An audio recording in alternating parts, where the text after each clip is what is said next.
Tapos Tapos umalis na. natalo sila ng Spurs kasi na-figure out na ng Spurs yung ano nila, yung game plan ng Miami. Alis siya sa Miami Heat. Lipat siya ng Cavs ulit. Tapos buo Hindi, ulit ng super team. nakabawi. Oh, nakabawi. Tas alis siya ng Heat. Lipat siya ng Cavs. Granted, Cubs ulit. yung 3-1 comeback nila, that was awesome, bro. Hindi ko, Yeah. Maganda rin yun. yeah. That You cannot comeback take away is, from LeBron yun. Oo. I can give credit kay With the LeBron help dun. of Kyrie. With the help of Kyrie. Yes. Of course. Pero yung kay Steph din naman, you can make that argument with the help of Klay Thompson and Draymond Green. Diba? Yeah. And with the Draymond help Green, of KD. I mean, Yeah. kung gusto mo yung mga ganyang argument, lahat naman, di ba? Kahit meron din. kay Jordan, with the help of Pippen, di ba? So, hindi mo pa rin... Kati. So, you have to take that out of the equation. Kung ano. Ang problema lang kasi kay LeBron, halos lahat na ng all-star players gusto niyang maging teammates. So, no? Lahat na eh. Natawa lang ako kasi unplanned tong GOAT debate na topic natin sa napunta sa GOAT debate no. Pero yun, parang naturally it just came out no. Pero yun, parang ayun talaga yung interesting pagdating sa ganyang usapan kasi kung i-follow mo yung mga career ng mga athlete no, 'di ba? It's always that player or athlete na may highest peak, let's say si Jordan. Tapos yung may longevity which is LeBron. Parang sa chess din, 'di ba? Sabi nila si Bobby Fischer daw yung parang parang may mataas na peak. Tapos yung sa longevity naman yung Russian ba yun? Si Gary Kasparov. Okay. Parang sa chess. Kahit sa ibang sports ganyan din naman no. Parang yung kung sino yung may highest peak. For me, I lean towards that athlete. Kasi doon yung parang maximum performance na kayang gawin ng isang human being no. Yes. Doon mo makikita talaga yung nila. Parang, syempre, pag nandun ka yung athlete is nandun dun sa peak niya, basically. Ibig sabihin, yun yung maximum output niya. 'Di ba? As an athlete. That time, yun yung maximum output niya talaga. Pero kung longevity, basically, hindi mo na masasabi na yun yung maximum output niya pa rin kasi kung, 'di ba? So, iba pa rin eh. Yung kay LeBron nga, na-achieve mo yun by playing continuously in such a long time. Pero yung wala doon yung peak no.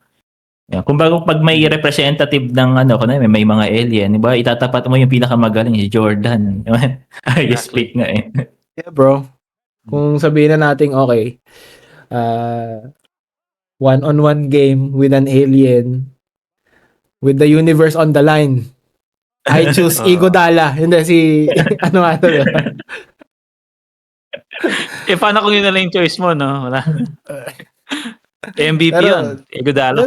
Pero di ba syempre si Jordan, I mean, kung let's say papapilian lahat ng peak, pwede rin si Wilt kasi sobrang dominant din ni Wilt eh. Pero kasi wala namang shooting si Wilt. Pero si Jordan pa rin eh. Lahat na ng moves gagawin ni Jordan para lang manalo. Kasi lalo, yung motivation kay Wilt kasi iba kasi yung modern basketball na kay Jordan eh. Pero definitely. Kay Wilt kasi iba pa yung competition. Tsaka big man kasi yun eh. Big man. Iba, dominant big man yun nung era niya eh. So, kaya sobrang unbelievable yung ginawa ni Kobe na 80-something, 81 points ba yun? 81, yeah. Oh, grabe yun. Parang hindi ko na-imagine na posible pa rin sa modern basketball. 81 points. And yung 81 points na yon, sabi ng, sino ba yung nagsabi? Si Jalen Rose. Quiet 81 points daw yon. Hindi nang trash talk si Kobe that time. Lock in lang si Kobe doon nung time na yon. Hindi daw siya trash talk or what. Tsaka hindi siya yung tipong inflated na talagang necessary points talaga yung mga yon hanggang sa dulo. Yeah. Yun. Kaya may mga nagsasabi na mas better daw si Kobe kaysa kay LeBron eh. Because of such feats. Bro, last game mo sa NBA bago ka mag-retire. Naka 60 points 81. ka 60. Yeah. versus the Jazz, Oo. di ba? Mhm. Last game mo na, putik. Binuhos mo pa doon lahat. Dahil alam mong, wala, iba talaga yung mentality ni Kobe. Alam mong last game mo na to, diba? Parang gano'n nasa isip ni Kobe. Last game ko na to, lahat na ibubuhos ko dito. Alam kong after nito, hindi na ako maglalaro sa NBA ulit. Pero for me lang, entertaining pa rin panoorin talaga Oo naman, si LeBron. definitely. Yeah. Oo, entertaining pa rin panoorin si LeBron.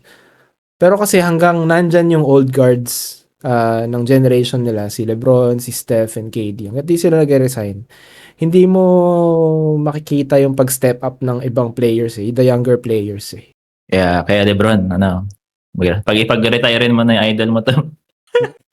Nananawagan na ba tayo na pag-retire? Pero Yan. seryoso, I used to be a hater din ni LeBron dati. Like dati pa ako niyan self-proclaim pa ako niyan nung una kong salang sa BPO, parang share something interesting, 'di ba, sa mga training. Sabi ko na lang I'm a LeBron hater.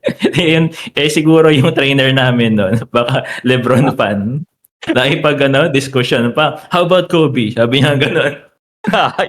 Biglang Basta parang nakalimutan ko na yung buong conversation. Pero yun nga, I came to appreciate LeBron sa latter part ng career niya. Kaya tanggap ko na if at the end of the day siya yung maging GOAT talaga over Jordan. Yun na, seriously, talagang iba yung mga achievements or milestone din ni LeBron James. Pero sa akin kasi wala. Jordan pa rin talaga yung GOAT.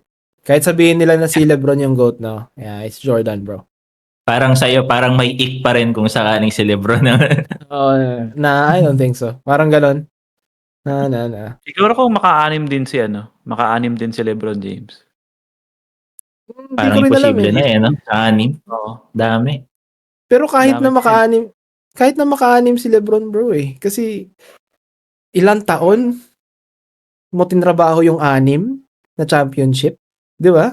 Iba-iba kasi talaga ang path Iba-iba talaga ang path ng tao. Oo naman, definitely. Or let's say on this point, path ng to greatness. Again, era ni LeBron, Mhm. ang dami pa ring nag-dominate na ibang players compared to him. Like Steph, KD. Jordan era, no, it's a Jordan. Right? Oh, grabe. Parang I don't think makakakita tayo ulit ng ganong klaseng dominance na ginawa ni Jordan. Well, nangyari rin naman to kay LeBron, pero during the dominance of MJ, 'di ba? Yung MVP votes, pagod na lang yung mga pumoto kay Michael Jordan Pero alam na pa rin ng lahat na siyang best player in the league. Ganyan din naman yung nangyari kay LeBron though, pero diba? Shooting niya Parang somehow it's hurting his legacy na rin kay LeBron yung paglalaro ng sobrang tagal. Kasi parang nabit niya na yung pinakamaraming missed na field goal yata. 'Di ba si Wow. Kobe daw madami yata. Parang ngayon yata si LeBron na. Pero syempre napakadami na rin kasing laro, kaya I'm not surprised na rin na ganun. Parang na tuloy no? Parang yung longevity stats na na-achieve ni LeBron is parang na lang. Parang empty stats na lang tuloy. Ikaw ang number 1 scoring leader in the history of the NBA. Pero ilang taong ka ba naglaro? Since high school hanggang ngayon matanda ka na, ikaw naglalaro ka sa NBA, malamang ganun talaga. Hater talaga to si Seth. Well, I guess as far as Di man lang na-appreciate yung consistency ni LeBron.